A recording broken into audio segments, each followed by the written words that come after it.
Dr. Sternglass knew the risk. A silent war, invisible twist. From the fallout clouds to the gamma rays, he saw the truth in a poisoned haze. They laughed him off, they turned away, but the radiation never fades away.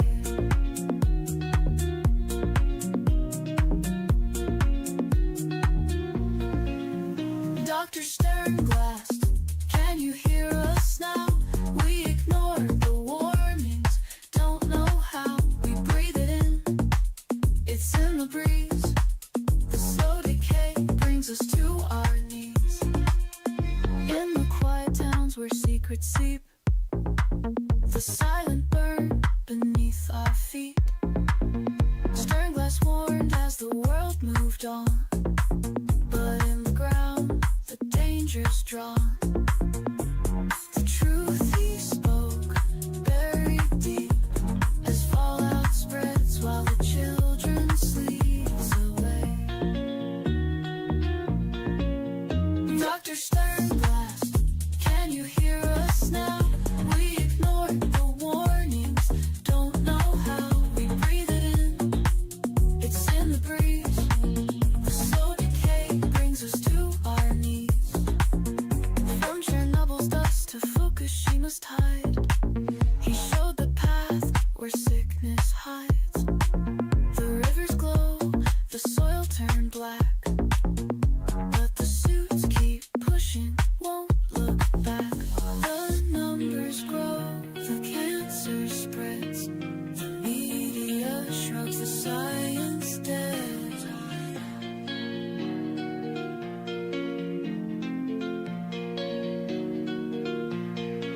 You can't feel it, can't see the burn, but Sternglass knew it's our turn. Radiation crawling through the land, while they cash in with bloodstained hands. Hello. It's in the rain, it's in the sea, it's creeping slow, Jana, too blind to see. let's get her going here. I put a link to that song in the description. They sealed the leaks, but it's too late. The winds have carried. All right, looks like I'm ready. My apologies. I got huge issues trying to get this stream up and going. Take a second to settle down. I'm like, oh my god. Turns out I wasn't connected to the internet. With the main operating system. I don't think we ever had that happen before all these years. And that's the way it is. Alright, so we got quite a story to get after tonight. And we're behind schedule. That's the way it rolls. Sometimes.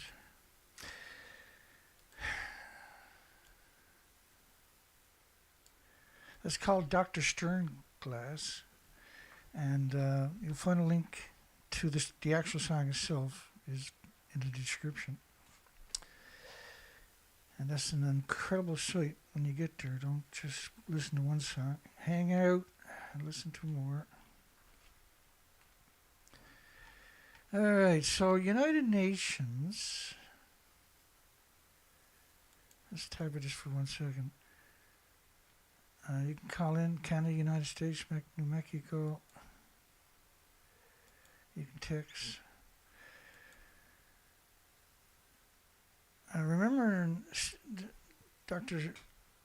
Ernest Sternglass. He was the first physicist to quantify radioactive fallout. Put a number on the U.S. nuclear deaths. He had died at the age of 91, bless his heart. It reported U.S. infant mortality, which had plunged steadily through the 20th century, was essentially unchanged in the 50s, 60s, and there was roughly 375,000 excess deaths. And the cause, the author, Dr. Sternglass, physicist and University of Pittsburgh School of Medicine professor, theorized that the stagnation in infant death progress was the result of an atomic bomb test fallout.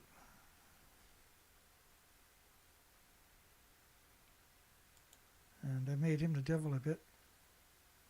Sailboat crew rescued in the Pacific after abandoning a ship sunk by a whale. All the media ran with that story. Most people didn't read it. And there was about 1,200 reports of whales and boats colliding since the database, and that included previous, since the worldwide database launched in 2007. That was the accumulation of reports up to 2007.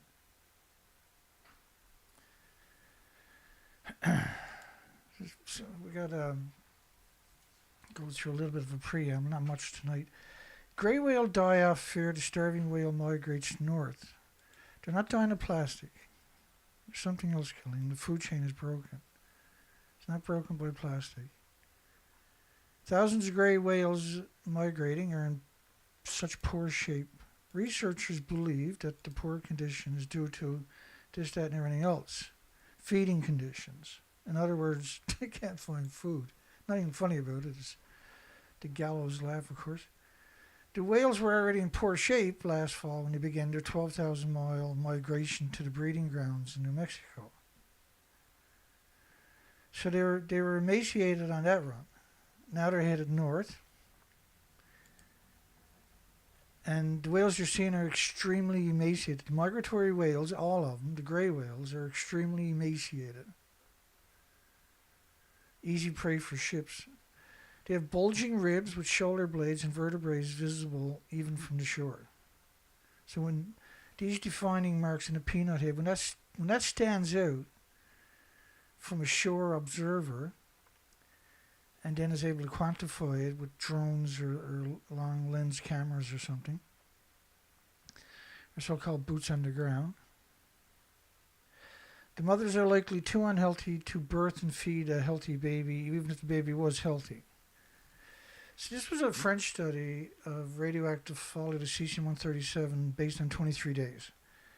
And you're looking at 1 million to 10 million times pre-Fukushima levels. These are much higher numbers than glass or plastic. Plastic is real, but it doesn't have the same attributes as radiation, which is pulsing energy every second, almost at the speed of light.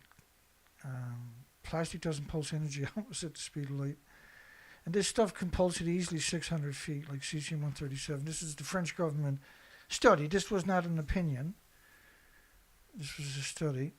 All right, we're getting there.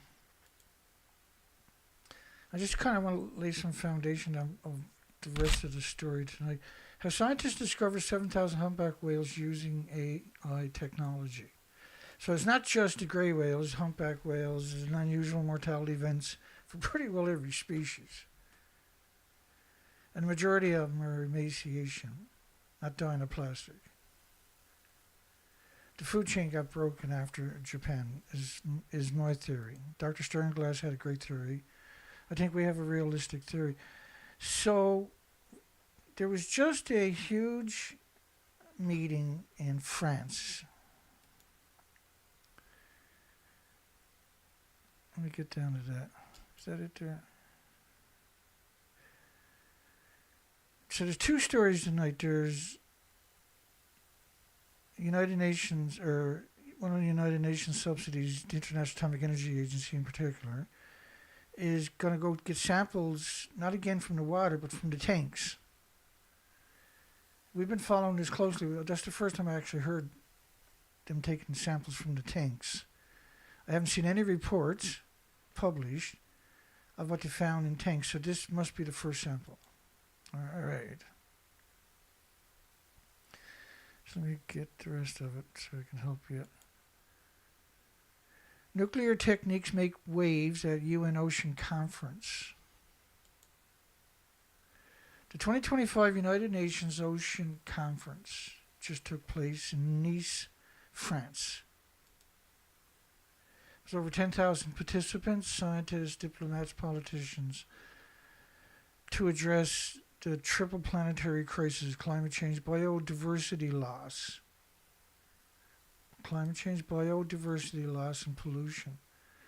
And in the context of radioactive fallout, pollution and biodiversity loss are hand in hand. And that was an interesting way, because we're talking about the ocean, which was typically a soup of life. If you take a glass of salt water, it would have 1 billion creatures into it.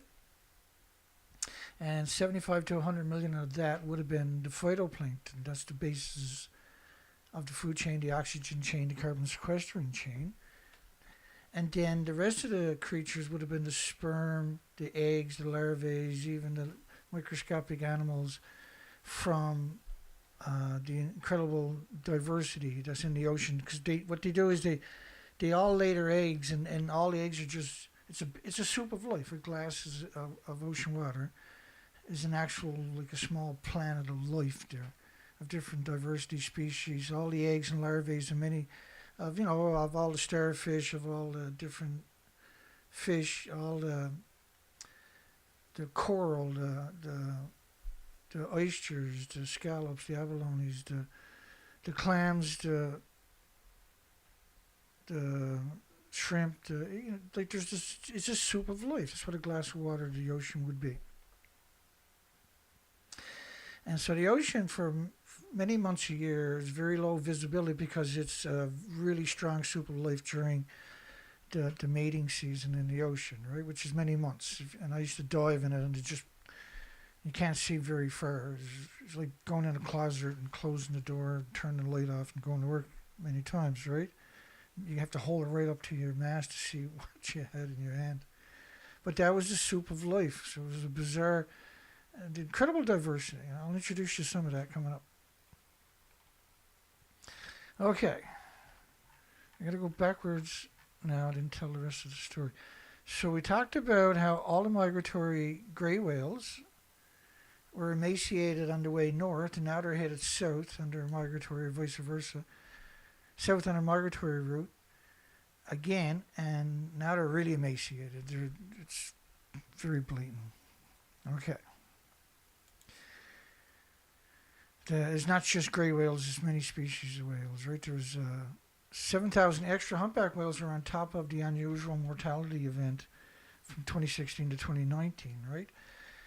Which we covered all of the reports. The majority of them were confirmed emaciated animals. And it was the same thing with the beak whales. There was over 1,000 of them in 2018, 2019 showed up along the coastline of all places, United Kingdom. And they counted about 1,000, which is considered, you would consider whatever you found was 10% of what probably died. So they found 1,000, they estimate at least 10,000 had died. It was 10,350 grey whales had died, and that number was a couple of years ago in just a short period of time. The majority of them were emaciated. As I showed you, ship strikes were very rare. They did happen, but not all the whales died from the ship strikes or anything like that either. These were reports, right? You can't... fishing gear has been around long before outboard motors. And so you can't blame it on entanglement either, like they're trying to do. It happens, and as when I was a young man fishing on the ocean, we actually had it happen in our coastlines, and all the boats would go out there and rescue the whale, right? It was almost always 100% successful because you're actively on the ocean and it's not in the water very long before you're able to cut the gear free, right? Okay, so let's take a step back and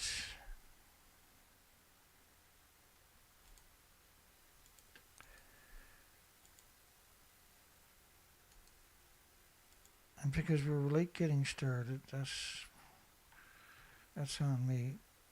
Nothing I can do about it. Okay, so I spent 6 years from Vancouver, British Columbia to Alaska doing research expeditions. Boots on the ground 4 to 5 months a year. Very humble operation, very difficult. Typically it didn't look good. Like this was Langira Island. this is the last island in Canada, Lucy Island. It's the last island in Canada before you get into the United States and to Alaska. You're about 10 kilometers from Alaska.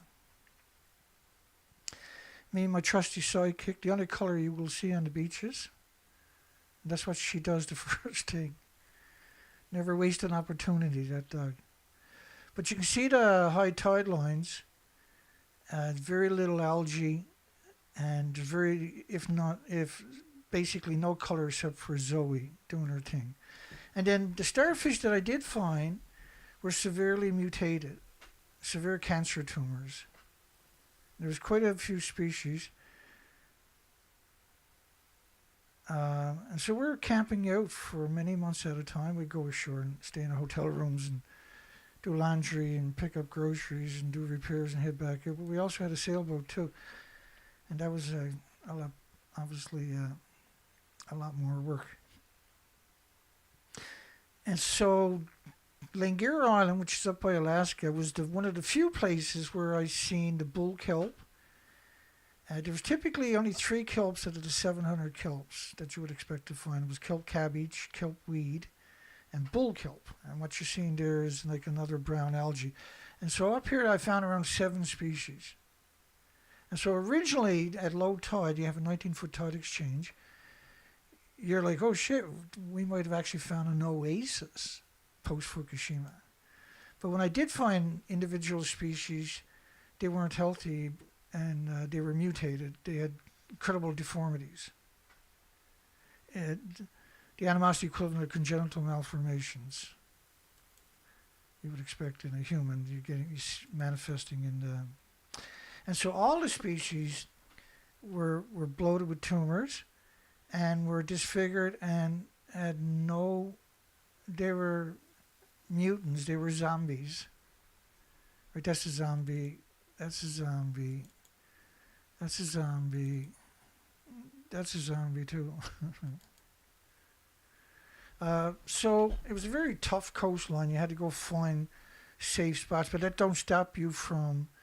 You do a lot of your legwork as the tide's falling by covering as much as the coastline and the zodiac as you can. And then when the tide starts rising up, you'll start doing that again to cover more territory. Once the tide is high, you'll go into the estuaries at the bottom of the rivers and see how far up there you can get. As Zoe's typical routine. Get out, have a look around. There's nothing to look at, so she's back in the boat quick. She's very old at that stage. I used to have to put her in the boat every time. And so all the starfish I found were mutated. This was close to almost being healthy, but it still wasn't. It was very unusual to find any carcass whatsoever. No birds. Up there I did find a few birds compared to everywhere else. It was only 1 or 2 places where I had birds in the anchorage with me overnight in 6 years post Fukushima. And finding dead crabs, you usually found 1 or 2 a day. And if you lift rocks up, you would find baby crabs. And you would find some little small eels, but you wouldn't really see guppies. You wouldn't see snails. You typically, like you would expect 500,000 snails in a small area. You wouldn't see it. And again, when you look at the starfish up there, they're incredibly mutated. Again, and all of this was at the very top of Canada. Let me zoom in on that for you. Just hang on. So they were all severely deformed with tumors. All of these pictures are for the same place. I'm going to show you. There's not very many. There's around 80 species of sea anemones. Each species comes in multiple vibrant colors. And this particular species typically comes in a green, a white, and a grayish, and a brown. And they typically grow underwater when they're expanded by water. They're like 3-4 feet. These are all babies. But again, you can see with the starfish severe cancer mutations. Remember, all these pictures are from that same Lucy Island, Langara Island, which is the very tip of Canada, northern Canada. And I would take there's 27,000 islands. And so this was like you're going around the tip of Canada. It's a very rough place up here, by the way. And these islands you can see on top of them, it's rainforest. 27,000 islands. All the islands are typically buried in trees. And so when you see pictures like that, there's colors are missing, right? So you expect to see to your left this incredible diversity is what you're supposed to see. What you didn't see any colors in all the pictures I'm showing you. So on the big boulders and rocks and stuff like that in these places, these really, really super oxygenated places, this is just some of the species you would expect to see attached to the rocks. To your left and to your right is what we ended up finding. And you can't explain it away without Fukushima in the equation. There used to be 30,000 insects at the high tide line. So a bit of raggedy bull kelp, and we watched the disintegration of the bull kelp over a 6-year period, where it in multiple places would turn white, and then that habitat, when you come back the following year, would be gone and wouldn't return. But in 6 years, 4 to 5 months a year on the ocean without coming home. From one end of Canada to the very, very extreme other end. Again, just severe mutation, nothing remotely healthy about it. The colors are just terrible, very faded kind of colors. That if you found any at all, that's what you would find. And if you found, there was 2 places or 3 places where you would find 70, 80, 90, but they would all have the same attributes. And so when you're seeing all of these rocks in the top, right, there's something missing. There's the giant sea anemones, but there's also many other species. And just, these are very small barnacles in the top of the picture. And these mussels were just a little patch. Now, every rock should be covered in mussels, and you should have gooseneck barnacles on it. There should be all kinds of other species clinging to it. And this was just this little patch of mussels, and you can see how they just stand out. But the whole coastline would have that, and the barnacles, everything, any open gaps would be sea anemones, large giant plume sea anemones. And so these barnacles, normally I can't land on the coastline because barnacles would rip my zodiac apart, right? So just you had to be careful you didn't get into too shallow of water, typically because of barnacles. Remember, this is a tropical rainforest. You have forests right down to the coastline. It's just beautiful, but very little smell along that coastline in that forest, and very silent forests. And so I would run myself into the ground twice a day at low tides, walking the coast. And, well, you're not really walking the coast, you're doing everything in the zodiac. I wasn't very healthy at all at that point, right? And long days, year after year after year after year, doing the research expeditions. And I just took my time and meandered through the 27,000 islands. So I got an interesting story to tell. And so we knew a long time ago, with all the dumping that they had done, that we were going to have catastrophic crisis in the species. Because the studies in the 50s were showing wherever there was nuclear testing, heavy underwater testing done, the stocks that so-called migratory to those spots didn't reproduce when he swam. After swimming through these places, they didn't reproduce over the next several reproduction cycles the way that they normally would. It was a significant dent in the fishery industry, and they were keen about it. And what they had done was, like United Kingdom, they started, the study was doing research looking at the quotas that were caught. and it wasn't quotas, it was free for all, but looking at the total capacity, and a lot of the times it was very good records because everything was salted and shipped, and then it was traded and bartered to the fishermen for store at the company store. So there was a lot of records. And after the nuclear open ocean testing, atmospheric testing, they noticed instantly a catastrophic decline in many species. Led by the International Atomic Energy Agency, international team samples treated water under additional measures at the Fukushima Daiichi. Now, the International Atomic Energy Agency is United Nations subsidy, and there's URPA and ONSCLAIR and the IPRC. There's many different subsidies. Hi, everybody. At the Fukushima Power Station. Okay, so the International Atomic Energy Agency was brought in recently, over the last couple of years, for the radioactive soil. And so they said the public's trust was key to projects reusing radioactive soil. But why would you reuse it? Why wouldn't you store it?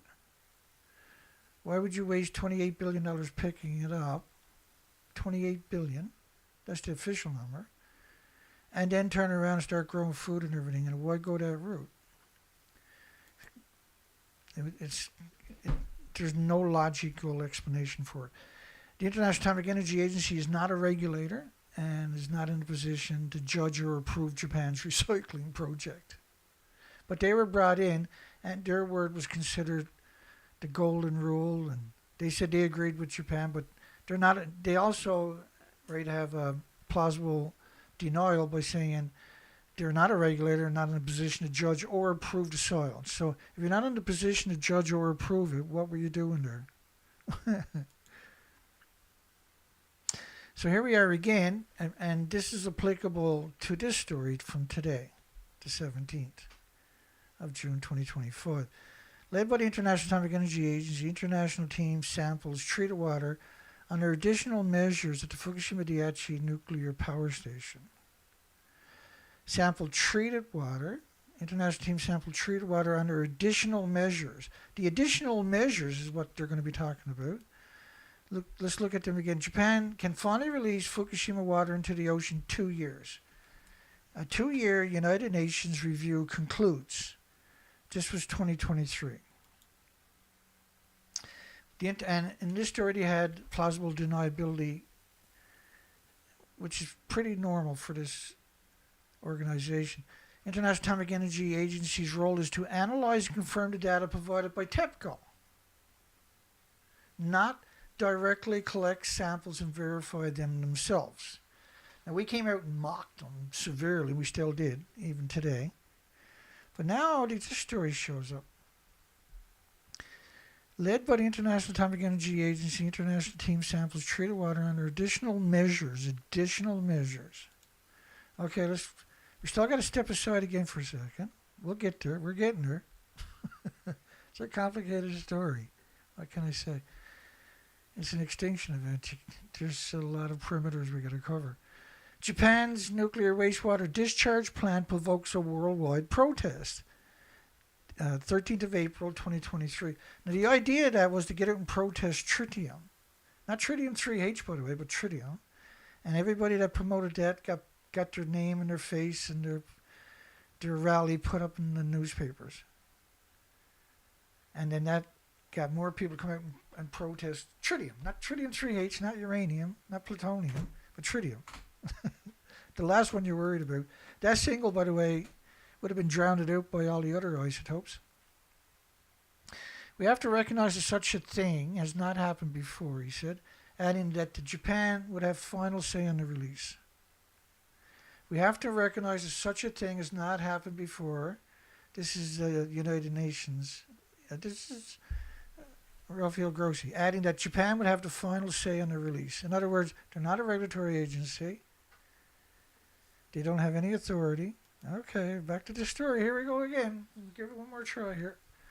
Led by the International Atomic Energy Agency, international team samples treated water under additional measures. Okay, you got to stop again, though, unfortunately, because In 2023, Young Jong-il, the author, is a professor at the Department of Nuclear and Quantum Engineering. He's a good-looking man, isn't he?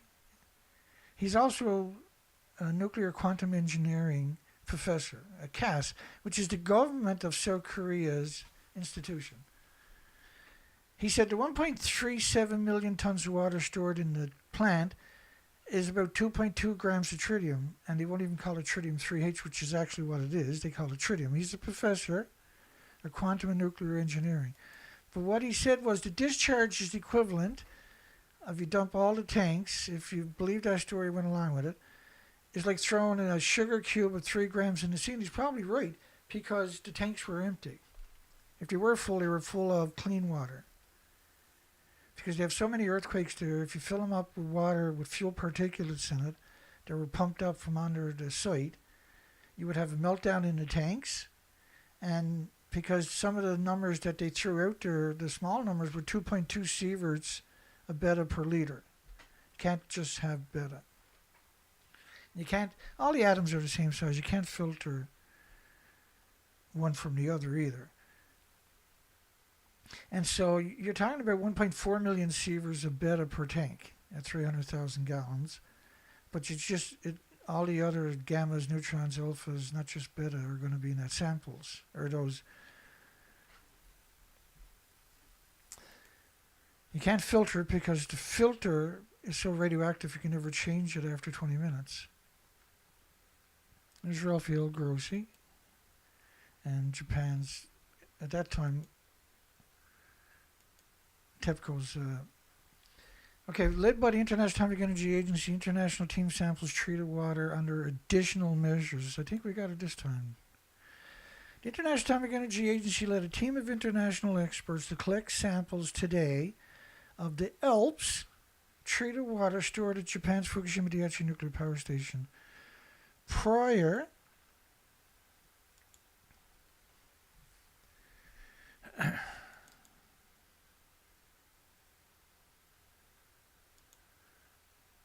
my apologies.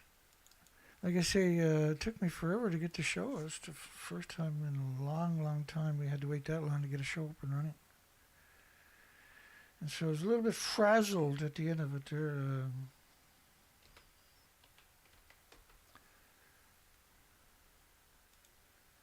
Blop, blop, blop. I should be here any second. There we go. All right, that'll work.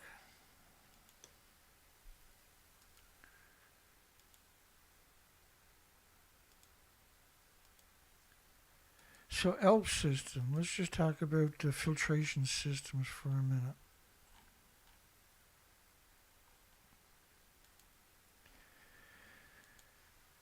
TEPCO was unable to bring the contaminated water issues under control at Fukushima Daiichi. The Advanced Liquid Processing System, ALPS, is yet to function reliably. It didn't function at all. It wasn't even built in 2014. Right, it was 2015 before they finally finished it. They didn't start it till 2013. Their Riva system was the exact same in August of 2014. TEPCO to abandon their Riva system. For the last 3 years, the system has been unkept and kept out of operation, and in the meantime, so you had the ALP system didn't exist in 2014. Neither did the Ariva system. The groundwater bypass operation, where they were going to have water coming down the mountain, they were going to capture it or divert it by pumping it directly into the ocean so it didn't run through the site. That didn't work. They were going to build a fence. Of course, you can't build a fence. You need a top and a bottom. This is radiation on top of that. And if you start gathering up in one place, you might have a meltdown, or even worse, you can never get in that area again. But you can't build a fence to stop radiation from going downhill into the ocean. They said they didn't do it because it was going to cost $1 billion, but I mean, they spent $28 billion just picking up 30 million one-ton bags, which 16 million are missing that haven't been accounted for. TEPCO's ice wall operation is not meeting expectations. They can't, is not, they admit that the ice wall won't stop the groundwater. And they allege that 260,000 people worked on the ice wall at a nuclear meltdown. This is absurd to suggest there was 260,000 people. First off, the amount of paper suits and gloves you're going to use every day is astronomical. Like, it's not obviously all at the one time, but you're talking about in a short period of time of bringing in 260,000 people. They were using the homeless, the destitute, the victims of society.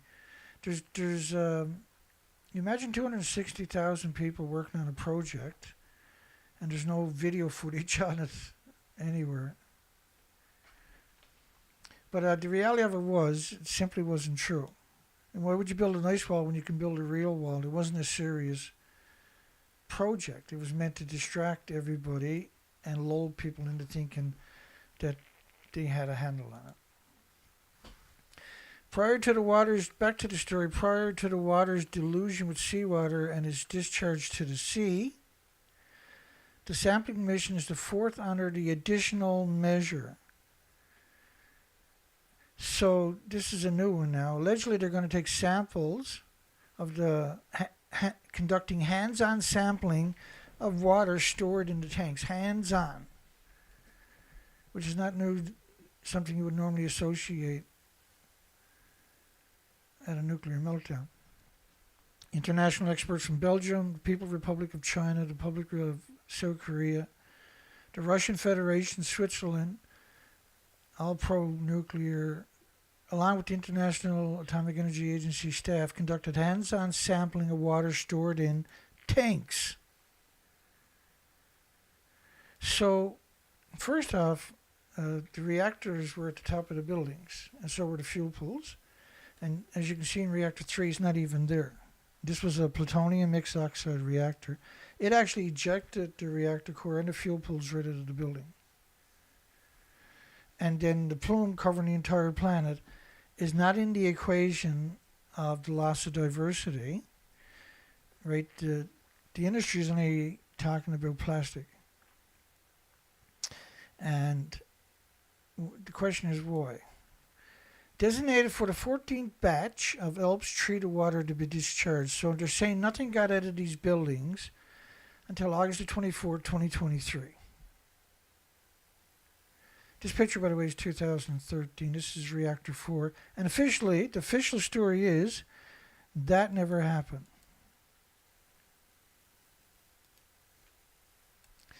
Right? The official story is these people were at the top of the building to your left. It'll get better in a second. I'm standing is on top of what used to be.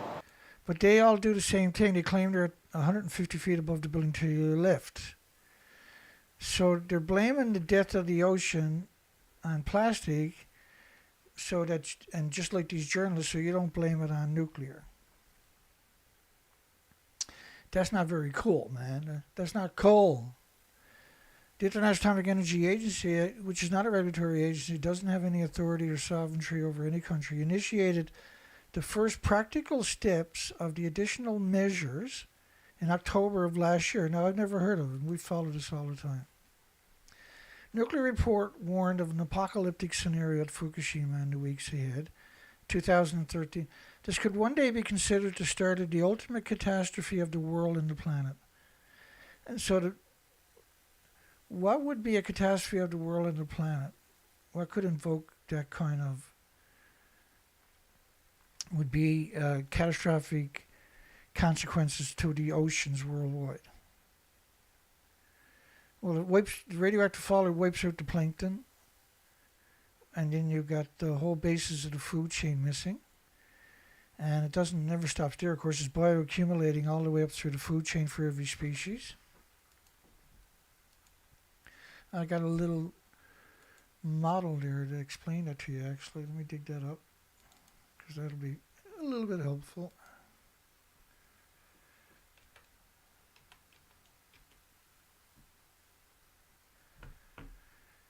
Yeah, I don't know.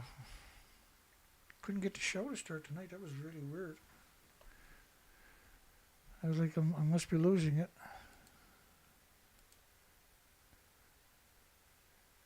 There we go. So the way it works up the food chain, but what they call biomagnification, bioconcentration. It goes, when it gets up to the zooplankton, the small fish, the large fish, the animals, the humans, you can see the bioconcentration is just absurdness. And it's not, there's so much that you eventually suffocate all life, the entire 8 million species. The fourth mission follows the mission in 8, so it's not plastic we should worry about. Clearly, radiation should be a little bit higher up the equation. Plastic's terrible. I'm not saying it's not. I'm just saying it's not pulsing energy at the speed of light every second inside the body of all the species. That's causing catastrophic autoimmune health issues for each species. The fourth mission follows the mission in April, which samples diluted water just prior to his discharge into the sea. The fourth mission follows the mission in April, which sampled diluted water. So the lead water is tritium, high-level tritium, nothing else. They acknowledge some other isotopes, but they don't really talk about it. So the official story is they're going to add water to the very low, what they call very low concentrated water, and then that'll be diluting and it'll be totally safe. This is not like a cup of tea or something. You're going to dilute it. You spread it around, even if it was just tritium, and they don't even call it 3H for some reason. It's a total denial that there's anything. Then the mission in February, where Grossi presided over the additional measures to collect seawater samples in the vicinity. So we went out on a boat, we covered that.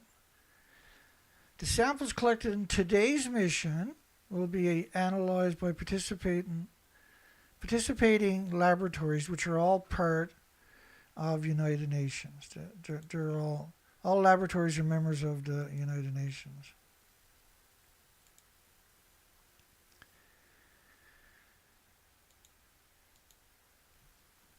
Nobody independently is allowed to go and check the tanks. Just this promoter of the nuclear industry, International Atomic Energy Agency, who for some reason also calls themselves a watchdog, but clearly should be watching my videos. Half the people in Japan were close to being evacuated after the start of the Fukushima crisis. Half the people. Because it's like a banana, or like tritium, or like walking in sunshine. They picked up 30 million one-ton bags.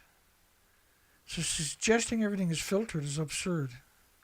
Because they picked up, they used homeless and destitute and the victims of society, the immigrants don't speak the language, to pick up 30 million one-ton bags of radioactive fallout. U.S. Ambassador, a letter from former Japan ambassador, worsening radioactive contamination to the sea will leave the whole world, awaken the whole world. Problem that Fukushima is beyond control. These people are not confident that the International Atomic Energy Agency has anything. They weren't there for the first 12 years, by the way. Fukushima has humanity on the brink of a possible worldwide nuclear holocaust. Celebrated physician. And the world as we know it has changed. Effects on our health are incomprehensible. So what would be the effects on the species?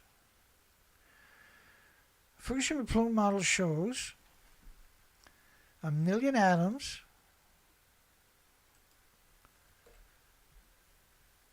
which was Xenon-133, over the west coast. This is, when you see per square meter, that's the disposition radioactive fallout on the ground per square meter. It's actual radioactive fallout. And it doesn't travel by itself. And so you would do mathematical equations to extrapolate the other isotopes on these ratios. And this is a pretty absurd ratio to start off with. Private emails revealed the highest levels of government worries. Nuclear industry buries the truth. And Berkeley experts told the public there's no plume. Well, 1 million atoms per square meter on the ground is Xenon-133 is a significant plume. Catastrophic to everything with replicating cells. It's significant. A rain with 20 million particles, even worse is particles, of radioactive iodine-131, 20 million pulses of energy almost at the speed of light every second, per liter. So a plume would have all of these into it.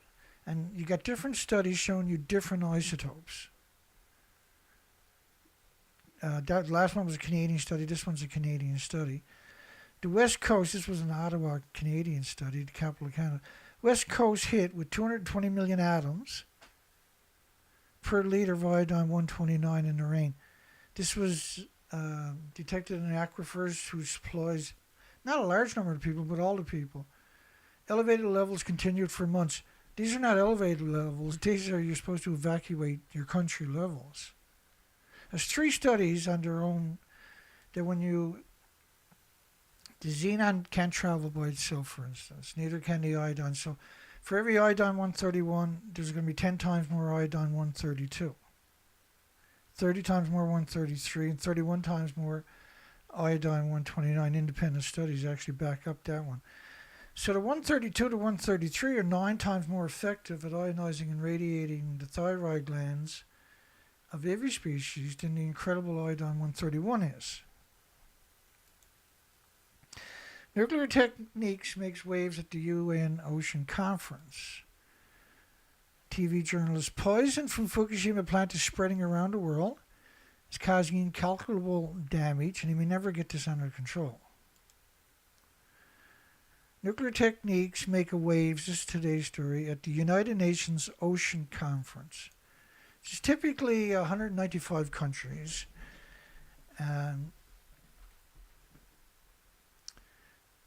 And we have representatives from our country goes there and makes decisions for us without our consent, which is a really crazy. So they've managed to create a watchdog for every facet of our lives. And so they watch everything on the planet. They're a watchdog of everything. They have an organization that, for some reason, is setting the policies for every facet of our lives. International Atomic Energy Agency is just one of these, and a very dangerous one. International Atomic Energy Agency Director General Rafael Grossi, during a high-level event on combating marine pollution, high-level event, that's what they're calling it, it's a high-level event on combating marine pollution at the United Nations Conference in Nice, France. So they have all these international conferences where they get all the media attention. Journalists beat themselves up to get there. And look at everybody sitting here as a journalist, regurgitating whatever anybody says up. No one's going to question them. They're just going to ask them to clarify it for the idiots so they can write a better story.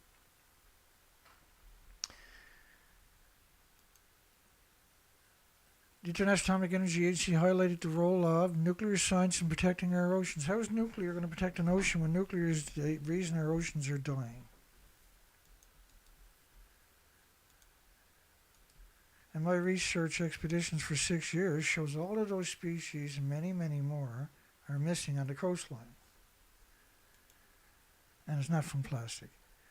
At the 2025 United Nations Oceans Conference held last week, co-hosted by France, Costa Rica, the conference convened 10,000 participants, including scientists, diplomats, politicians, to address the triple planetary crisis of climate change. Let me explain what climate change really actually is. It's 80 years of radioactive fallout covering the whole planet, poisoning everything, and pulsing energy at the speed of light every second, destroying the bacteria and the fungus. Radioactive fallout is the only pollution that makes a plume that'll cover the whole planet. This is French model of cesium-137 at 1 million to 10 million times pre-Fukushima levels per cubic meter of air covering the entire planet by the time this hits 20 days, which is right about now. There. That's 20 days of radioactive fallout from Japan. The model is only based on a fraction of lost inventories. This is not a model, rather a study. of a spike in cesium-137 a million, 10 million times. So 20 to 30 million atoms. So what's going on is you have this plume, and I showed you other radioactive fallout studies. 220 million atoms of iodine-129, 20 million particles of iodine-131, a million atoms of xenon-133. There's 450,000 atoms of this, there's thousands of atoms of that. There's many different studies in the same plume. So you got gammas and alphas and neutrons and betas. And each one of these are pulsing energy at slightly different speeds, but all of them in the context of the human experience at basically almost the speed of light. They're all shy of the speed of light, but they're in our little world where we don't know of anything that can do the speed of light. The speed of light is close enough guesstimate for the conversation. You got alphas and gammas, neutrons and betas. And when they pulse energy almost at the speed of light in a plume covering the entire planet, what happens is they're going to hit each other's pulses, and they don't mingle. So when they hit each other's pulses, they change direction. That's what we call an X-ray.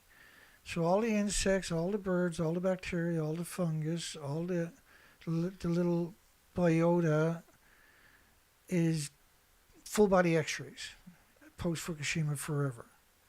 And so the smaller species can't reproduce. A lot of those are the keystone species for, say, the birds, and for fish, and for frogs, and for dragonflies, whatever, each of the diversity of insects. You start chipping away each year at the reproduction cycle, where they can't reproduce because they're getting full body X-rays. But that works it's because there's so much bioaccumulations, there was so much released. And the problem is we're not addressing that. We're not putting that in any of the. So we got all these things that are going to happen from that, and we're trying to blame it on what we call climate change, when it's actually 80 years of this, and Fukushima was a pulse event that was the tipping point for humanity and the species. That's what Fukushima was. It was this massive 36 reactor cores in 8 fuel pools at the top of 4 reactor buildings. And that's what was lost. And pretending that didn't happen is the opposite of coming up or even heading in the right directions of any kind of solutions. And so manipulating everybody over and over and over by not putting this in the equation, it doesn't mean you're going to come up with, it's just a complete chaos. This planet deserves better. The nuclear industry doesn't own the planet. They don't have a right to destroy it. And we have an obligation. We're obligated. Not just through the Bill of Rights or the Magna Cartas or constitutions. We're obligated. It's our obligation. It's our watch. We're responsible. And if not who, and not us, then who? And so when you look at these two buildings, would you go along with the assertion that nothing got out? When 3/4 of each of the reactor buildings are missing, 150 feet of each building is missing and more. And at the top of the buildings were 8 to 9 reactor cores in 2 fuel pools. Each reactor core was equal to about 100 Chernobyls, because it was pure uranium, pure plutonium. Chernobyl was a graphite reactor. It was a brand new reactor. It didn't have fuel pools in the building. And these were massive sized reactors each, and they were pure uranium, pure plutonium. So the inventories are much more harmful to the species. Now, Chernobyl, they closed 9,400 farms in Ireland, Scotland, United Kingdom, because radiation fallout is not just like in the Chernobyl exclusion zone. You were supposed to abandon Ireland, Scotland, United Kingdom, and Europe, 3,000 kilometers away. But that's a hard pill to swallow for the nuclear industry. The industry should never existed because it had those particular attributes, and they knew it. And they knew that with all the dumping they'd done in the ocean, all the accidents that they buried and covered up, all the stuff they burnt in the burn pits at like Rocketdyne, Santa Susana, for instance, or at the Idaho National Laboratories, or Hanford, where they dumped the equivalent, 450 billion gallons during the Manhattan Project of stuff that could still split atoms in a sludge, not even dehydrated. And then that's equal to an aquarium 6 feet wide, 518 feet tall, wrapped around the entire planet. But everything could fit into an Olympic-sized swimming pool, right? Like the industry has their cliches to pretend to get themselves to sleep at night and pretend that there's no adverse effects, but there really actually is. And then we have this organization known as United Nations, seemingly with an endless amount of money, and using horrific social engineering tactics against the population of the entire planet, thinking that this won't come back and haunt them too. Their children, their loved ones, their friends, their families, and themselves. The biodiversity loss. Well, there's always going to be pollution. You got some of the most... The nuclear industry is the most polluting industry there is. Its emissions from the fuel pools is catastrophic to everything with replicating cells. And then every nuclear power plant, except for a few, are surrounded by farms. And it's not an accident. You can't contain the radiation, so make everybody too sick to complain about it. It aims to accelerate progress towards the SDG14, life below water. So they want to cover up, they want to blame your tin cans, your pop bottles, your cardboard boxes for what the nuclear industry's already done. And they just like rolling it out in increments. And then they'll find people who will get out and protest this stuff. They'll put them on a pedestal and they'll create more.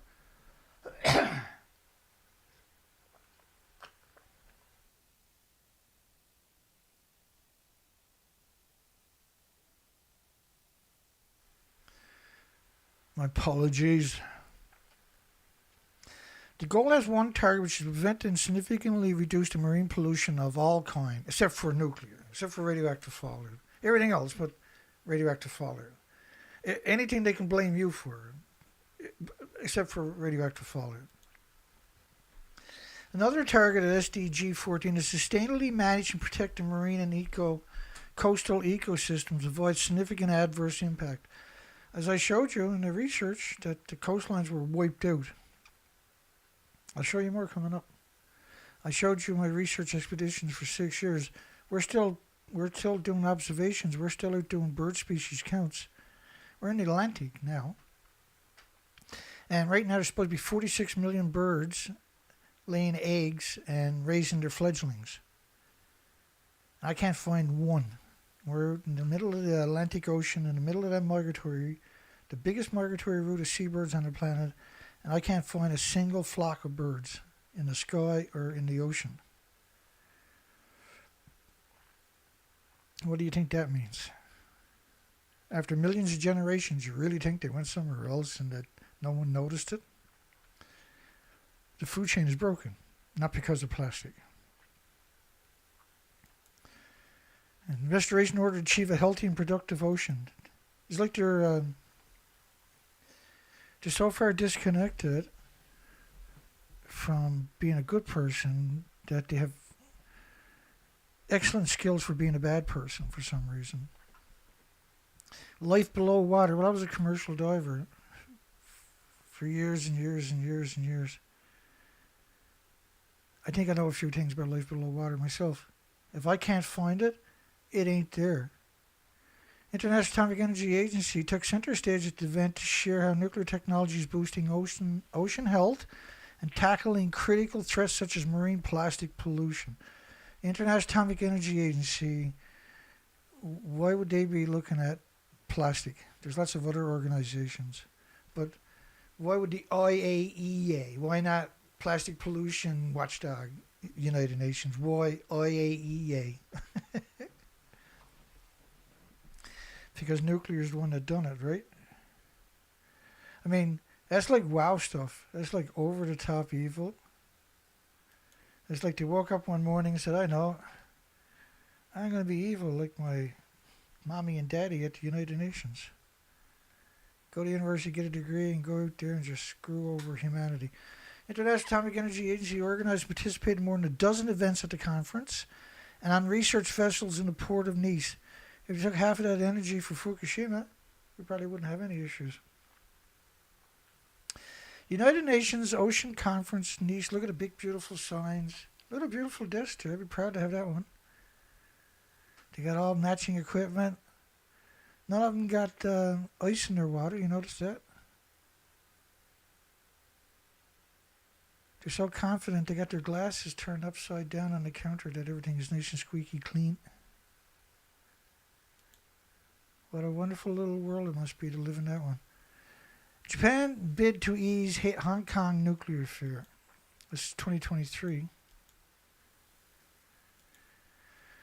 The chief professor and mechanical engineer at the City University said the amount of water discharge will be 1 drop per month to the Pacific Ocean. As reported by the International Atomic Energy Agency's release this month was scientifically recognized. So they were saying the releases from Fukushima, you're going to love this one, is equal to 1 drop of water a month. So the amount that got out of these buildings is equal to 1 drop of water a month. And they got $5,000 suits on. So who are you going to listen to? Are you going to listen to them or are you going to listen to me? There's no way I'm going to win this contest. They got all the media at their fingertips. They got so much money. They're wearing the last pearls in the ocean on that part of their coastline around their necks. He's only a young man. He's already lost all of his hair. At least I pulled mine out. Trying to deal with this stuff. 1 drop per month. That's how much is going into the ocean. 1 drop per month. That's all that got out of there. Nothing got out of there till August the 24th, 2023, by the way. And then after that, it was 1 drop a month, or 1 little drop. 1 little teeny. Yeah. I think I can do this. So I got my water. I don't know if you can see it. 1 drop. That's it. Nothing else gets out. I could totally see that if I was insane. At the top of each of the buildings was 8 reactor cores. They don't have they had 2 fuel pools at the top of all 4 buildings. This reactor 3 to the left, reactor 4 behind me. And they don't have a repository anywhere in the world, let alone in Japan, right? So this is Frank von Hippel. He's a professor too, and he's going to tell you an interesting story. And if, in terms of what we know about the capacity, about how many fuel rods would likely be inside that reactor, what sort of quantity are we talking about radioactivity? I've heard different numbers ranging from 2 to 15 reactor cores worth. No, 2 to about 8 reactor cores worth. So if it can't be controlled, that's worst case scenario, 8 reactors worth of radioactivity. Right.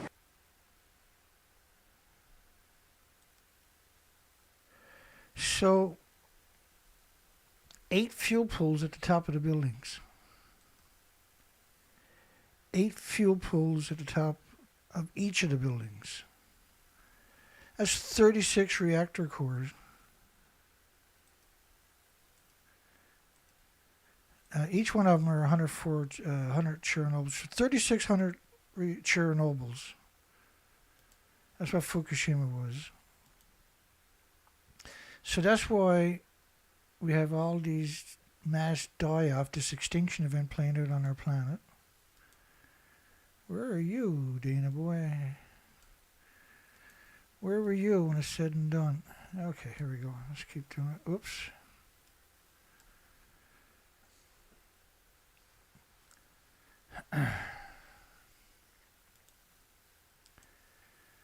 We just need to know enough to act. Well, I gave you enough tonight to act, I hope. Other events organized by the International Atomic Energy Agency. Why isn't there like a plastic agency? Or a plastic international United Nations agency? Why is International Atomic Energy Agency in charge of plastic and equating plastic with a die-off, biodiversity die-off, when the only thing that could really do it would be radioactive fallout. And why is that organization, that's not a regulatory agency, the only people allowed to have a conversation? I got 17 people on the whole show, not a single less or a single more. Let's keep going here. Radioactive contamination scare threatens fishing industry. This is a older headline, 2023. So in 2023, there was South Korea was having huge protests in the streets, right, for tritium, not for nuclear meltdowns that happened in 2011, but for tritium in 2023. The current flows along Japan's giant Pacific reaches the United States, dissipates on its way back to Hawaii. There is no way any radioactive Japanese fish can reach the Korean waters unless the current flows backwards. Oh, really? November 3rd, 2011, cesium-137 hotspot in South Korea is 1,000% the normal background radiation 1,200 kilometers from Fukushima. Radioactive rain caused 130 schools in South Korea to close. But the only way you can get there is if the currents flow backwards. So it can't fall out of the sky like is documented. It can only... Do you see how that works? Dumping of Japan's nuclear waste was protested July 2023. The nuclear discharge may threaten the largest continuous body of water on the planet, containing the greatest biomass of organisms, including 70% of the world's fisheries. So, what they're all saying is that didn't happen. Nothing got out, and the only stuff that was released was equal to 3 grams of sugar, right? Which was a South Korean professor too. Possible meltdown of the second reactor after monster quake and tsunami, March the 12th. This is the very next day after Fukushima tsunami. A 1,300-mile stretch of coastline. So sometimes you'll hear me refer to it as miles, sometimes it'll refer to it in kilometers, but that's where the number comes from. So I've reduced it down to 400 to 700 sometimes. But like downplay it. Fukushima ocean radiation lowballed it because I don't want to get people caught up in debates about stuff that doesn't matter. Fukushima ocean radiation was 50 million times above normal, but no threat. 50 million times above normal is no threat. Gee, I wonder who could be that big of a scumbag. Oh, this guy is the same guy, and another guy took me to court and gave me 6 gag orders for 3.5 years because I was talking about them, and they were the government's official cover story. Dragged me to court on a slap suit multiple times on top of that. And there was no way you can win. I went and seen a provincial court judge after right away and had most of the restrictions removed right away. Despite the alarming concentrations, the radiation rapidly diluted in the currents northwest of the plant. Despite the alarming concentrations, the radiation, they pose little to no threat to the humans or the marine lives. And however little is known about the effects of radiation on the lower level coastal ecosystem. That's simply not true. Woods Hole, you disgusting parasites. You revolting parasites. They got quoted heavily in the first couple of years. Fukushima wastewater from ruined nuclear plant to be released from Thursday, Japan says. Fukushima wastewater, so they're saying nothing got out, and in 2023, they're finally going to release them. At 500,000 liters a day. So at the last number of years before they were talking about the tanks were going to be filled up, right? And it was 130, 140 tons a day that they were putting in the tanks.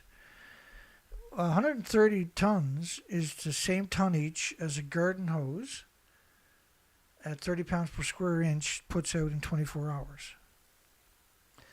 And you had 4 reactors melted down and 8 fuel pools at the top of each of the buildings, 36 reactor cores total. So they had a garden hose split 4 ways, and each quarter of a 3 8-inch garden hose was used to spray on a nuclear meltdown at 9,000 degree Fahrenheit temperatures. And then the water that went down into the earth, they had wells drilled all over the site. They were sucking that water up and filtering it. This was the official story. Half of it went into the tank. The other half was sprayed back on the nuclear meltdowns. You're talking about a garden hose at the hottest temperatures we've ever seen man-made on this planet. Split 4 ways. International Atomic Energy Agency finds tritium, not tritium-3H, but tritium levels in seawater at Fukushima below limits. International Atomic Energy Agency. I think that was the first time they went to Fukushima, by the way. That was 2013.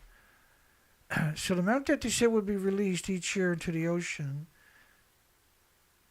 was, in all the 1,000 tanks was equal to 2 of those kinds, was 1 gram kinds.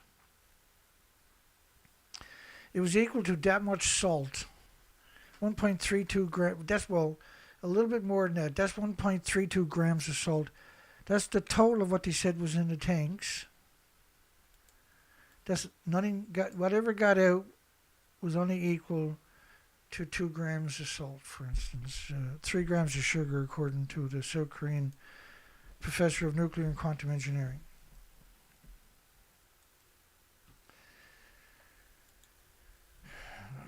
Why we cannot trust the International Atomic Energy Agency, or that creature right there. He said the future of nuclear as an alternative energy source relies on the success of Fukushima release. So they needed to pretend Fukushima didn't happen in order for the nuclear industry to survive.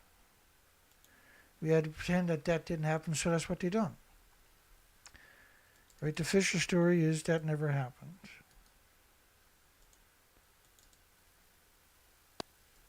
My understanding is on top of what used to be reactor building number 4. The whole of this building was blown apart by a huge explosion. We are here inside Reactor 4 at the Fukushima Daiichi nuclear power plant that was severely crippled during the earthquake and tsunami of 2011. Of the decommissioning work taking place here in Reactor 4. At the end of our tour, we were checked for radiation exposure. In 4 hours, I received the equivalent of less than a chest x-ray. 1,500 highly radioactive fuel rods inside this pool. They've got to move them outside of this reactor. So all of the people, the journalists, that's just a fraction of them, are claiming they're at the top of a building that don't exist.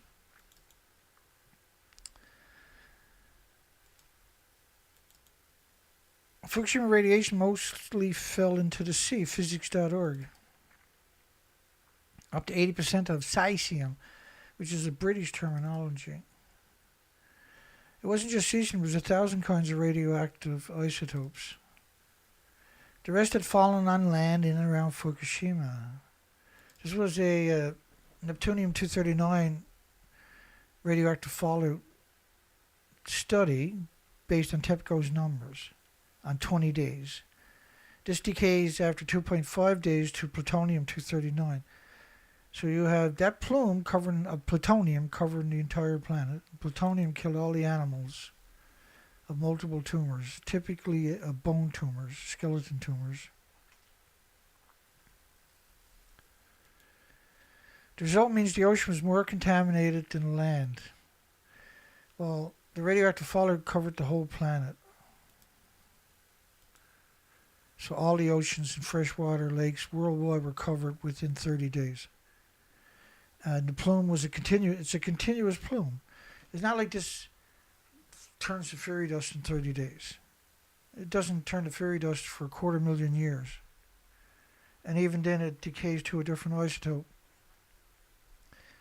Ultimately, this stuff is never going to be, the humans and the insects and birds will be gone. This stuff will still be trying to kill everything with replicating cells on our planet. Plastic doesn't have any of these attributes. It's a terrible thing, but radiation is your issue. Results mean the ocean was more contaminated than the land is absurd. The material was believed to have completed the first trip around the globe by March the 24th. Well, this is a study rather. Shows the whole planet was covered in 23 days at this point right here. But that's the consensus. We see that all the time. Those, including one. Hang on.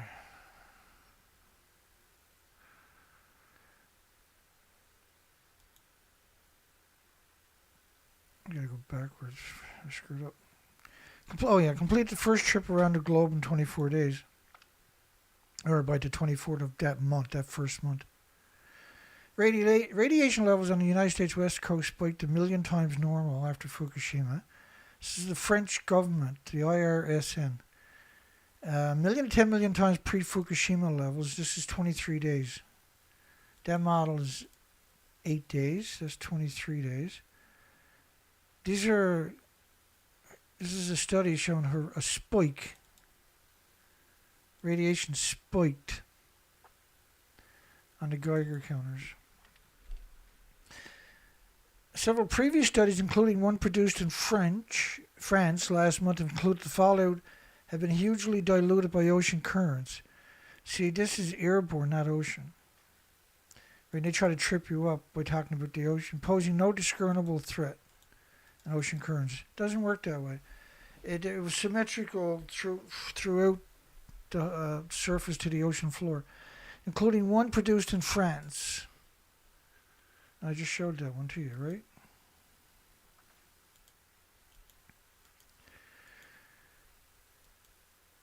The materials believed to have completed the first round trip globe. So April the 7th was another model. This is reactor 3, the plutonium mixed oxide reactor building and reactor core that was running. There was 8 reactor cores in the fuel pools at the top of the buildings. So our research for 6 years on the west coast, from Vancouver, British Columbia to Alaska, your species to your left are exterminated. I went back year after year, they didn't come back. Plastic doesn't have that attributes. Nobody was mentioning plastic during all of this. It was just radioactive fallout. That's what was mentioned. That's what all the stories and everything else.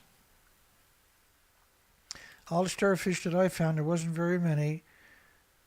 Every one of them were completely mutated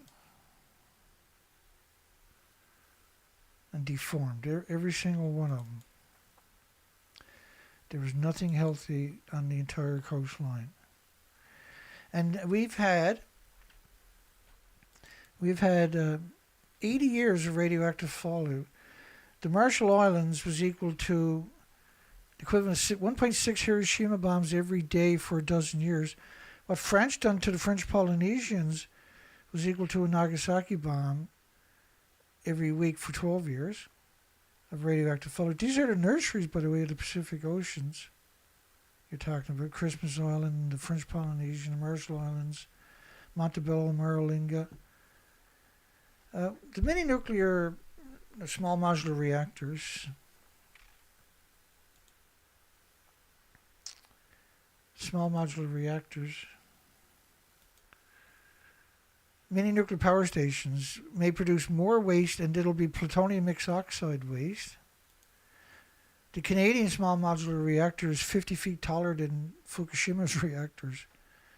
They're 24 stories, 240-foot buildings. Half of them will be underground. Imagine a 12-story building underground. But they're going to call it small. They found that the small modular reactors could increase the volume of short-lived, low and intermediate level waste compared to the very, very high level. The two lowest of the 3 categories by up to 35 times. And for long-lived equivalent waste, it would produce up to 30 times more than a conventional reactor. And for spent fuel, it would produce up to 5 times more spent fuel for the same power as a large reactor would do for you. So there were up to 35 times worse than a large reactor for making radioactive pollution.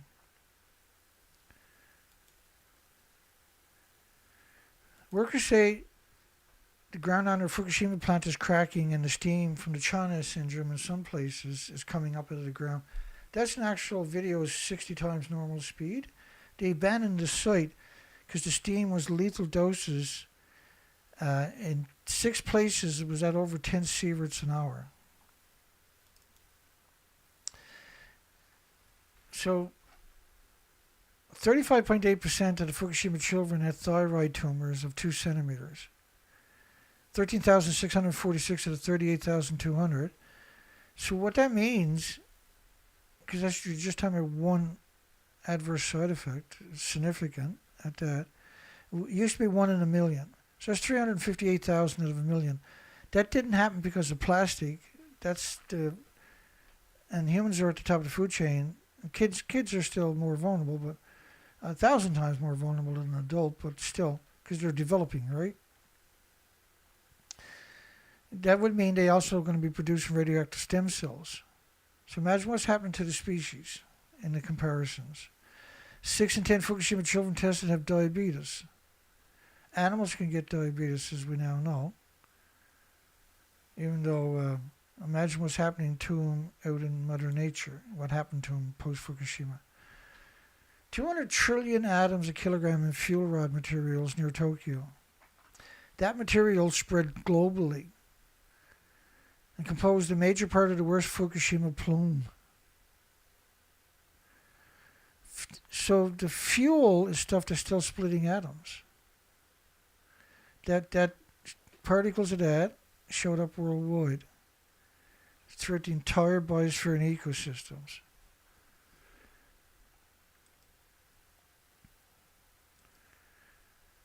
This is catastrophic to everything on the planet. Plant operator dumps radioactive water into the Pacific. This was the April the 4th. Not even 1 month later. They weren't dumped. They didn't have, like you had reactors blowing up. You ejected the reactor core all over the site. You can't go in there and build tanks. You can't go in there and fill up tanks. You can't go in there and run hoses. You ejected the reactor core all over the site. Multiple reactor cores at the top of each of the buildings all over the site. So when they tell you they were dumping water in the ocean, they just wanted to cover their asses, their sixes, for down the road, right? And said, no, we had permission to dump it in the ocean. Who gave you permission? Oh, the International Atomic Energy Agency. Oh, the same one that's not a regulatory agency? That's right. Japan on Monday started to dump more than 10,000 tons of low-level... No, they never stopped. They can't contain it. You're at a nuclear meltdown with hideous, copious amounts of fuel all over the site and at ground zero. As part of the emergency operations to stabilize its crippled... And calling these buildings crippled when they don't even exist anymore, again, it's like schizophrenic when you're trying to cover nuclear because you tell so many lies, right? The United Nations Atomic Watchdog Chief, who's not a regulator, by the way, and is a promoter of nuclear on top of that. You can't be a watchdog and a promoter. Said that the 3-week-old Fukushima, so that was 3 weeks down the road. They were collecting water, really, that they're pouring over nuclear meltdowns. How are you going to get in a building and collect water at a nuclear meltdown? How does that work again? Oh, that's right, it doesn't. Nobody can go in there today. It's just they're nuclear meltdowns. Your organs melt. It doesn't matter how brave or stoic you are, your organs melt. There's nobody with an autoimmune trigger to defend against it. There's no species, there's no material you can wear that, because it'd be too cumbersome. Right? You have to wear like a 3-4 foot thick lead suit.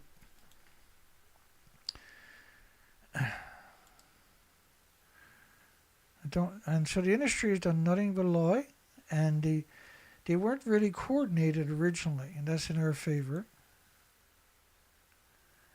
Japan has battled to prevent full reactor meltdowns. Japan battled to prevent full reactor meltdown. You know, they didn't, though, did they? Like, once the first reactor blew up, you couldn't get near any of the reactors. They're all alongside of each other. And across the street from reactor 4 was the common spent fuel pool. And if you go back and look at my mysterious 736 pictures from earlier this year for the anniversary, I've done like 8 anniversary shows because there's so many facets to this story. One of them was 736 pictures that were released on the 10th year, the 10th so-called anniversary, just before the anniversary. And nobody's ever showed you those pictures, only me, as far as I know. I don't know of anybody else who ever took the pictures and explained them to you, walked you through them. I've done it multiple times. The more recent the video, the better a job I probably would have done, right? So the water was never contained, particularly during that period. They didn't even have the ELP system built until 2015.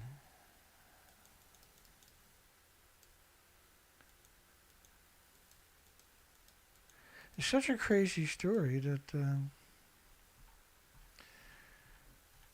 it's very difficult to work it out on your own, is the sad thing about the story. So it's very, it makes it hard for anybody to have a conversation. Because there's so many facets, right? It's easy to trip somebody up and leave them stumbling in the dark when it comes to nuclear. First off, the nuclear industry is incredibly secretive. TEPCO sets ELP's operation for September. That was July the 1st, 2013. In February, this was the ELP system. They were trying to build it. ELP's decontamination system under construction. In 2014, right here, August the 9th, 2014, the disaster site struggled with water decontamination for years and just announced recently they think they finally have the ELP's decontamination system operational. 2014. But it was 2015 before they allegedly had it operational. But you can't filter water from nuclear meltdowns. Where's the rest of the building, reactor 3? The fuel pools and the reactor cores were at the top of the buildings. So when you got multiple reactors missing their entire inventories, there's nothing to filter. That doesn't matter because that was 2013. Everything was gone. The idea of that was so that you couldn't put 2 and 2 together.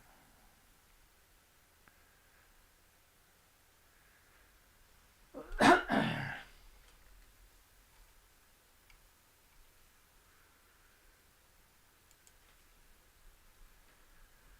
not it.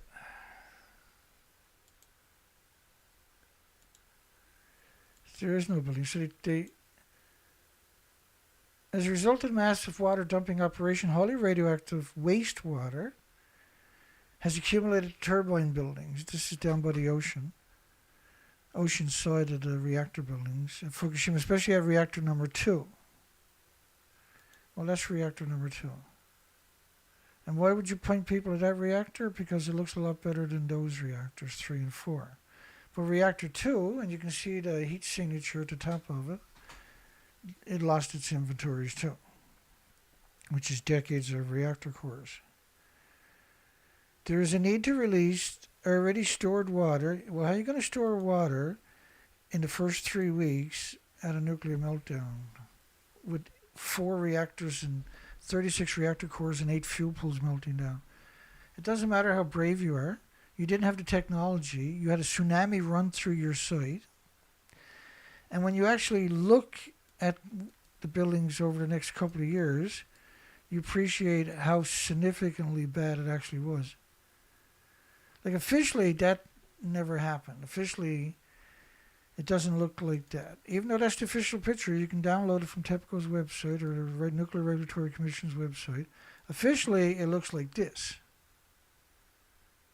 Not like that, but that's actually what it looks like. You can't put the genie back in the bottle to filter it 5 years later or 4 years later. And when you look at the original buildings, reactor 3 clearly gone, reactor 4 clearly gone, and you're talking about 18 reactor cores are gone.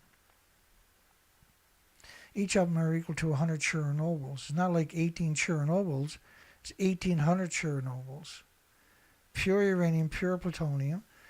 And, we're talking about stuff that's 2 billion times more toxic than industrial poison by the atom. Fukushima radiation spread in the northern seawaters.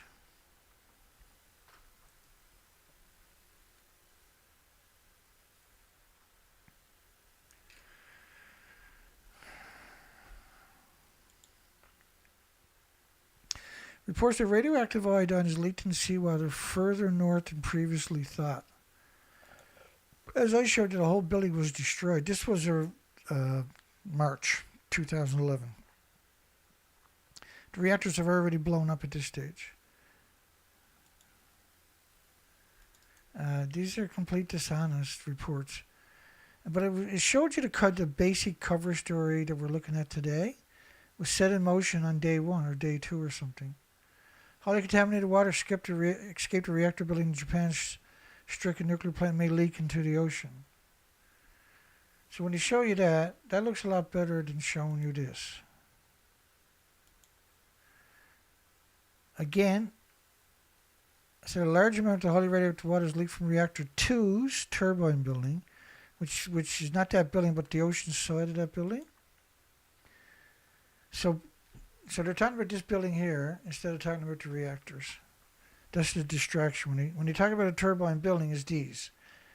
The reactors is what we're worried about, not the turbine buildings. But that was the distraction, and that was utilized and weaponized against us. Seawater near the plant is found to contain radioactive iodines. Well, the biggest byproduct of the radiative fuel rod is the curium isotopes. And curium isotopes need lead shielding 20 times thicker than you do for plutonium. 20 times thicker than you do for plutonium.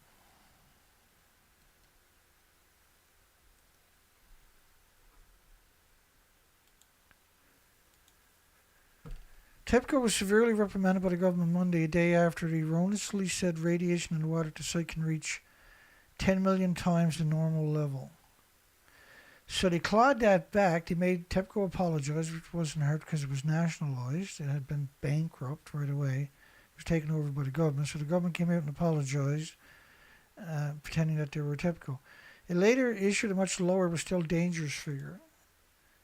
Considering the fact that the monitoring of the radioactivity is a major condition to ensure safety, this kind of mistake is absolutely unacceptable, said the perpetual lawyer Yukio Idano. He's a perpetual lawyer.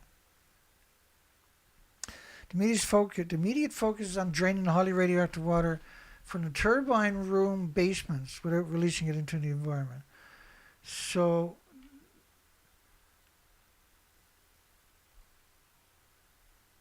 that's a crazy assertion. Hang on. So what was more immediate? These buildings right alongside of me or the reactors? Right, that was the distraction. And of course, they're not going to show you pictures.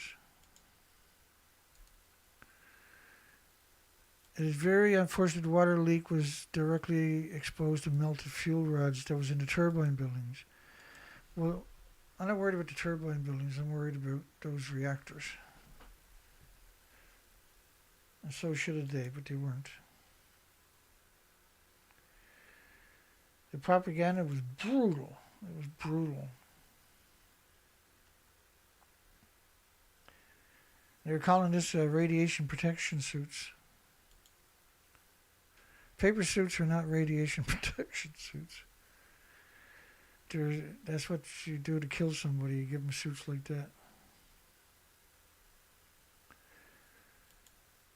A person could eat the beef with the high levels of radiation, 510 becquerels per kilogram, he said, for decades without getting sick. Well, it turned out in the first year, and it was 865,000 extra cancers. 865,000 excess cancers. Not everybody got health care. Not everybody was diagnosed.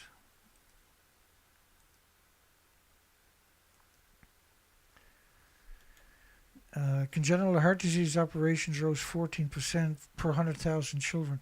14.2%, 14,200 children needed open heart surgery for congenital heart disease.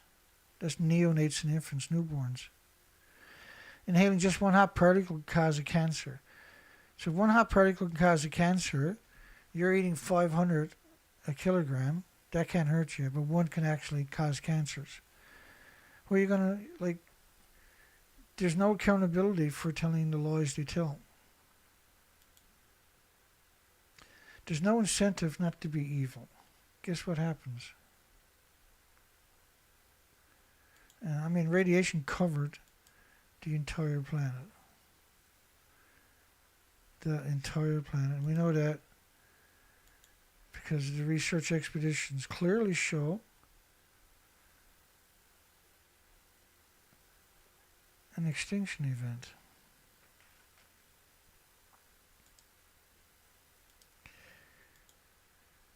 And it's chaos. Do the right thing, but every once in a while,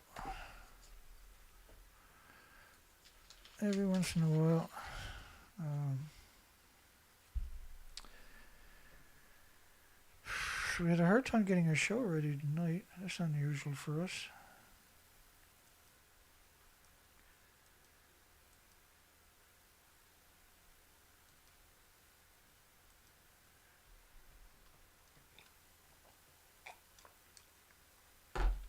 Oh, excuse me.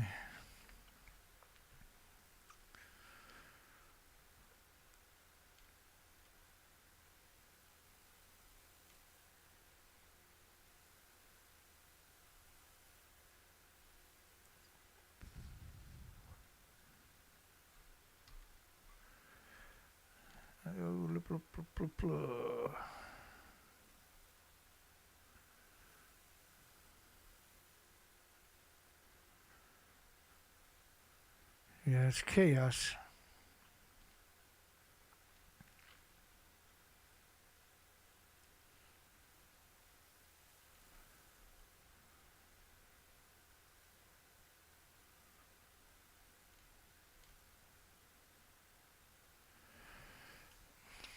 Let me see here. Just give me a second.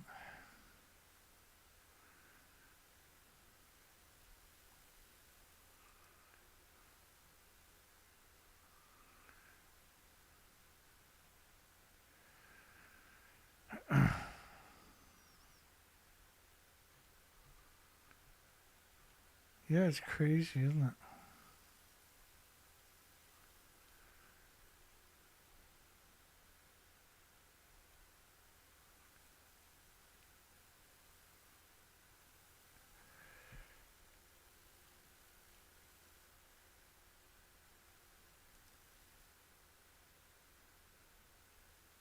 Alrighty, that's it. That's the show.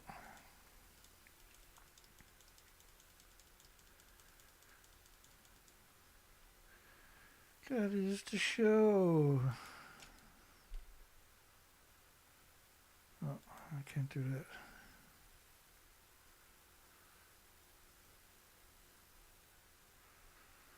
I'll figure it out here. My apologies. Try this again here.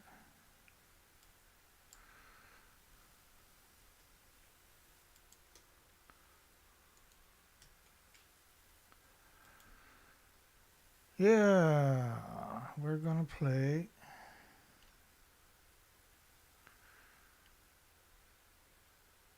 Meltdown Queen tonight for a closing song. Janice donated $75. Thank you, Janice. Bless your heart. And James Lucid donated almost $350. And bless your heart. And Yeah, we got so much going on. I mean, we got to raise enough by rates to get a 200 horsepower engine for the boats so we can get out and do research. We don't have any foundations we can turn to. If we were anti-coal or anti-oil or anti-gas, there'd be all kinds of foundations would pick us up and fund our research. Because we're nuclear, we can no longer step up to challenges, big challenges, right? We have to just do the best we can do. Right now we're looking for the migratory birds that didn't show up. They didn't show up last year or the year before the year before. 46 million migratory birds that have been coming here and breeding to raise their fledglings each year for millions of generations didn't show up. And not being able to get out there and do the research is just torture. It's torture. So the next best thing I can do is get out and research the harbors and the coastlines and stuff like that. But it's still torture not being able to do the proper research. We're losing that opportunity in history. It's just it's just frightening. We can't get any big foundations to fund, to keep, because it's a huge operation we got. And when things break, it's very difficult to keep it running, right? It's a big struggle. And I have so many things now that are breaking over the years, worn out, but are repairables. We're doing the best we can. I'm not going to give up hope. That's the thing with me, is I'm just not going to do it.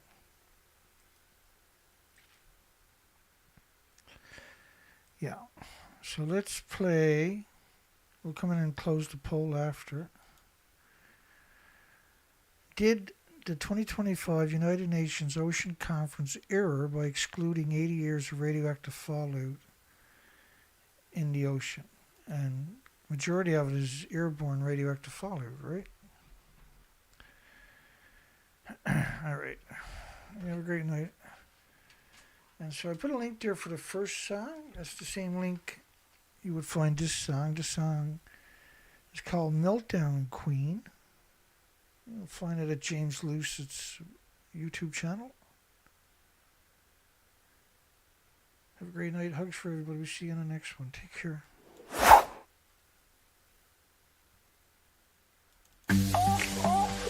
Untouchable, yeah, she's unstoppable. Tick, tick, tick. Hearts on split, split, split. Watch her move, boy. She's your meltdown hit. She walks in like a savior draped in radioactive silk. Promises the future, but her balance starts to tilt. Her heels strike the ground, they call it innovation, but every move she makes is pure detonation. Tick, tick, watch her light the fuse. Her lips are like ignition sparks in every word she speaks. She dances through collapse while her empire springs a leak. She's got blueprints in her pocket, cores hidden in her clutch, and every man who follows her forgets she burns too much. Snap, snap, she's the queen of chaos. Tick, tick, tick, tick, watch her take control. She's a meltdown queen with a heart so cold. Snap, snap, snap, you're under her spell. She's the meltdown queen and she does it so well.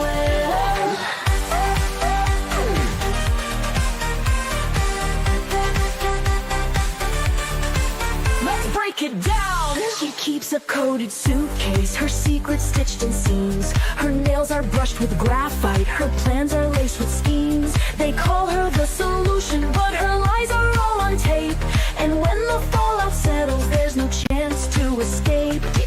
Now you're caught in her trap. Shaman never ends. Oh, she's flawless, she's insane. your dream girl, your nightmare, your chain reaction flame. She's untouchable, unshakable, impossible to tame. But when she melts down, boy, you'll forget her name. Tick, tick, she's the game you'll lose.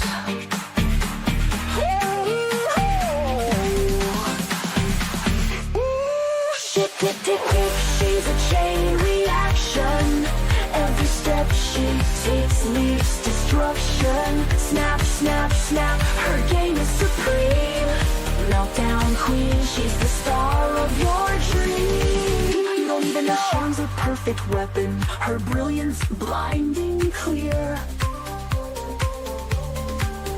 Her plans are sealed in circuits and she smiles to engineer.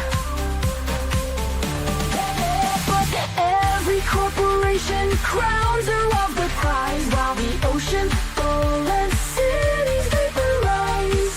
Tick, tick, she's the queen of disguise. Tick, tick, tick, tick, she's untouchable, unstoppable. She'll steal your soul, leave you unlovable. Snap, snap, snap, what's left to say? Meltdown queen and she'll blow you away.